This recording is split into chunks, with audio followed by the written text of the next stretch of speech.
Hey everyone, welcome to Area 616. It has now been about a week since the release of Luke Cage Season 2, and if you saw my review or read any of the comments, you'll see that this season was loved by many. But of course it's not the only Marvel Netflix series confirmed for this year. In the past we were always limited to 2 or maybe 3 seasons per year, but now we're confirmed to be getting 4 shows: Jessica Jones, Luke Cage, and then Iron Fist and Daredevil. So today I wanted to talk about the future of the Marvel Netflix shows, basically just going through all of them in order of release and going over some of the rumors and confirmed facts about them. I'll take a stab at release dates and even when we'll get trailers. I've made versions of this video before, but I figured I might make this an annual occasion, kind of like the every upcoming Marvel movie and TV series video that I put out every November or so. I don't know, it'd be kind of fun, and there's always stuff to talk about with these shows. Before we get started, no, I'm not going to mention Luke Cage Season 3, as it has not technically been renewed as of yet. It absolutely will be, don't worry about that. I'm expecting them to announce that at the San Diego Comic-Con next month, but I'm not including it simply due to lack of information and confirmation.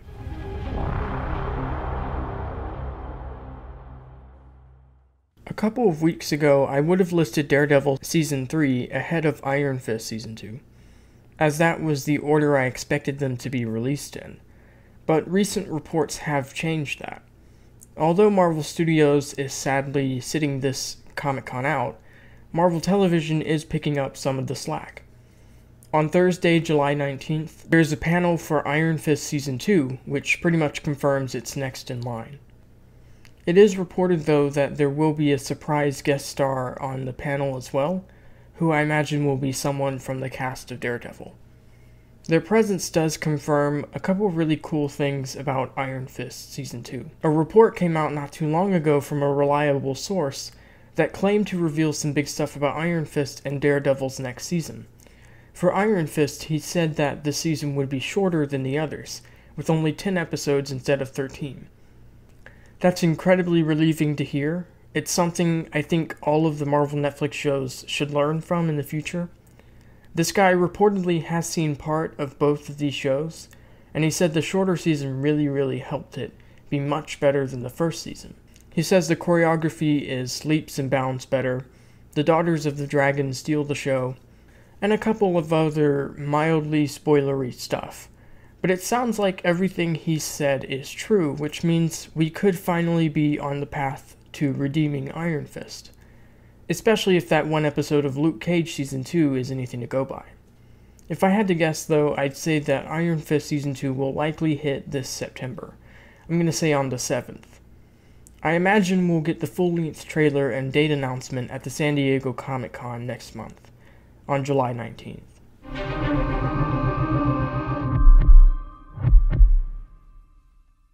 There has been a lot of hush-hush around Daredevil Season 3. We know next to nothing about the plot, and while we do have some new casting additions, such as J.L.E., Wilson Bethel, and Joan Whaley, we know very little about their roles in the story. We know that Joan plays Maggie Murdock, Matt's mother. Ali is playing an FBI agent named Nadim, but Bethel's role remains a closely guarded secret. However, as previously mentioned, some details were leaked not too long ago about Daredevil Season 3, and they revealed Wilson Bethel's role. This is technically a spoiler, however it's also something that's kind of obvious, to me at least. Fans were expecting this from the beginning. But it turns out Wilson Bethel is portraying none other than Bullseye, arguably one of Daredevil's most famous enemies. The leaker went on to say that while the season overall was very slow and a bit crowded with new characters, Bullseye was a shining light in the darkness. They said he was absolutely incredible, and that one episode in particular, which focused on Bullseye's past, was, in their opinion, the best episode Marvel Television has ever put out. We also know that both Daredevil and Matt Murdock are, in the eyes of the public, dead following the events of the Defenders. There are some rumors that say that this season combines story elements from 3 famous Daredevil stories.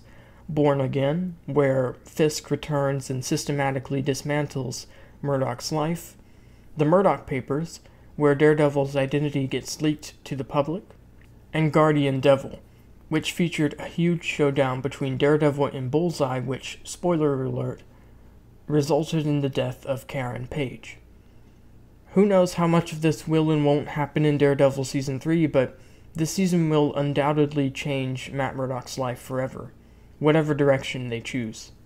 I'm going to guess this will premiere in maybe November.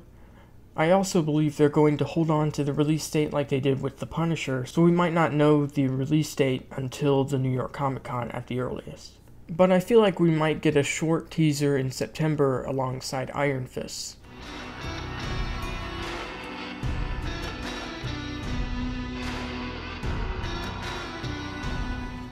The Punisher has been filming now since February and is expected to continue until late July, early August. I'm not expecting this to premiere until 2019. I imagine it'll probably be either February or March. So because of that, I don't imagine we'll get much in the way of plot details until this year's New York Comic Con. However, we have gotten some cast additions, and some set photos and videos have offered a bit of light on the plot. Several key Season 1 characters aren't in Season 2 as far as we know, including Micro and his family. However, Dina Madani is returning, as well as Curtis Hoyle. Rumors said, and now set photos have confirmed, that Billy Russo is returning this season, now full Jigsaw. Although, if the set photos are anything to go by, his Jigsaw makeup is shaky at best. But we have gotten several new cast additions that add more mystery to this season's story. Georgia Wigham is playing Amy Bendix, a teenage girl who, as we see in these set photos, it appears Frank adopts, or at least is protecting. So it seems like this season might resolve around something to do with her. Maybe she knows something or saw something, and someone else wants her dead because of it. How Jigsaw ties into that remains to be seen. But we also have Floriana Lima as Krista Dumont, and Josh Stewart as John Pilgrim. Dumont is a psychotherapist with a strong compassion for veterans, so I feel like she could be a potential love interest of sorts for Frank. Pilgrim is described as a man with a violent past, but nothing else is known. And then there's Annette O'Toole and Corbin Benson in the roles of Eliza and Anderson Schultz, a wealthy couple who will do anything to keep their wealth. So it kind of sounds like they might be the villains of this season. And also keep in mind these may be code names, so for all we know, Dumont is actually O'Brien, Pilgrim is Nikki Cavella, and the Schultzes are reimagined Nucci's. It's clear that this season will take a much more street-level Punisher direction, as opposed to the Homeland-style government conspiracy of Season 1, which I'm personally pretty happy about. Season 3 of Jessica Jones actually started filming just this week.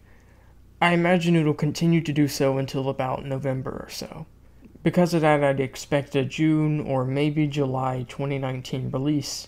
Due to leaks, we actually know a fairly satisfying amount about this season. It will reportedly feature Hellcat to some capacity, though there aren't many details on that. Reportedly, the season will see Jessica going up against Power Broker Incorporated, a company that is illegally selling off superpowers to those with the money to buy them. In the comics, this company has a lot of ties to Carl Malice, who was in Season 2, of course. So it makes sense for this to be around next season. I imagine the villain this time will be Curtis Jackson, the head of the company. But according to the rumors, in the story, Jessica will be fighting superpowered wrestlers who are paying to get power boosts. This sounds really cool, as now they can include a whole bunch of fun characters. Some super wrestlers I'd love to see: D-Man, the Grapplers, who are a group of female wrestlers, and Titania, who I've been wanting to see in the MCU for a while now. We don't know anything about the story beyond that. The only other detail we know is that Kristen Ritter is apparently directing one of the episodes of Season 3, which is pretty cool. I wouldn't expect to get any real news on Jessica Jones Season 3 until around March or so next year. There you have it. That's just about everything we know about the future of the Marvel Netflix shows. I'd love to know what you guys think of all of this, your thoughts on the story, and what you'd like to see happen in all of them. I'm personally liking the sound of all of this. I think there's some interesting stuff coming, especially if they start bumping down the episode count. That means we'd start getting better shows at a faster rate, which seems like a win for everybody to me. But thanks so much for watching. Let me know all your thoughts and theories in the comments below, and I'll see you all next time. Welcome to Harlem, the home of innovating. Legacies and stories of gods killing Satan. Where they honor Harlem's father, Philip Payton. The Renaissance in the making. Ellington, Garvey, Joe Louis, Lena Holmes.